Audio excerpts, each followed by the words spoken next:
When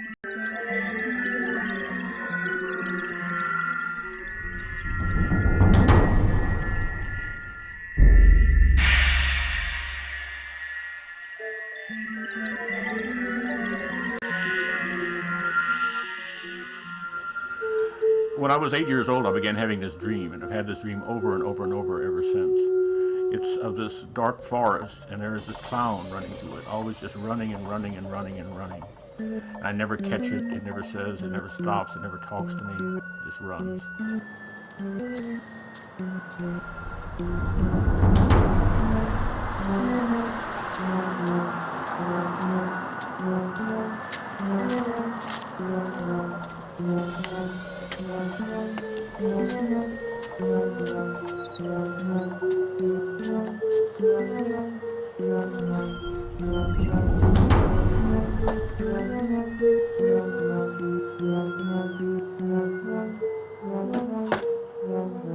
I grew up in Sarasota, Florida, which is a beautiful beach town on the west coast of Florida. My father was director of the Ringling Brothers Circus, which headquartered in Sarasota, so I got to be around the circus a whole lot. And then when I was very, very young, like 3 or 4, my father began taking me on the road as the circus traveled around the country. And one time I was just walking along and this clown passed me. And I looked into his eyes and there was just something horrifying about that.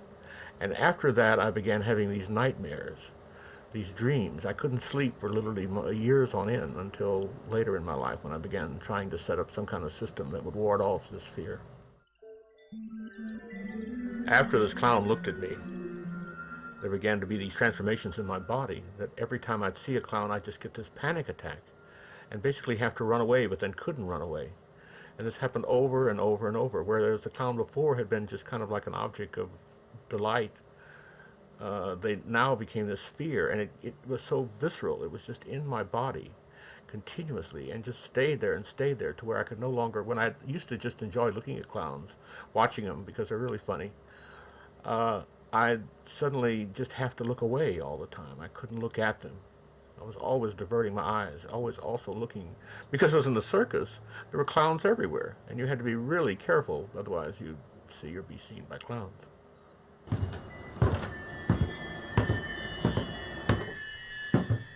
This is Lenin. I got this poster in 1967 at a small bookstore here in town called Grok. It doesn't exist anymore. Anyway, Lenin himself had real phobias too, and spent a good part of his life very frightened and scared.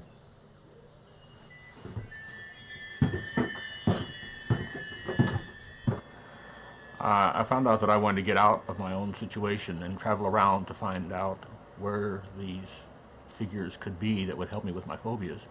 And I found out that Mexico is a sanctuary, that the clowning tradition in Mexico is actually quite a historic one. It goes all the way back to the 18th, even the 17th century, when they were first invaded, whatever, by the Spanish and the conquistadors. They fought back their own defeats through the use of various clown figures, of masks. And this is why there's such a rich culture of masks and some attempts to ward off death and fear in Mexican culture. Much more intense than here in the United States. These around here are all masks. There are also more masks up against that wall and more masks there. These I found in Mexico. And again, whatever the amount of evil in those masks. The snakes, the horns, all of it there is there to ward off against evil. And people basically wear these masks and dance to them, and dance and dance and dance until they're just totally exhausted or actually so stoned out of their mind they can't stand up anymore and they fall down. And that's how they ward off the evil. This is an altar, and it's made to cure one. And as you can see, it is about a battle between good and evil. At the very top, you have the mouths of hell that are sucking people down into hell. And there's a few things, one thing in particular that's protecting me, and that is that rabbit holding on to me so I don't go into hell. And you cure it yourself from whatever evil you have. I had, as you'll see later, a very bad infection by opening each panel one by one. There you can see some of the various evil things. But when you open it here, you find an actual collapsed lung. The fluid in the evil had become so large in my body that it literally began collapsing the lung.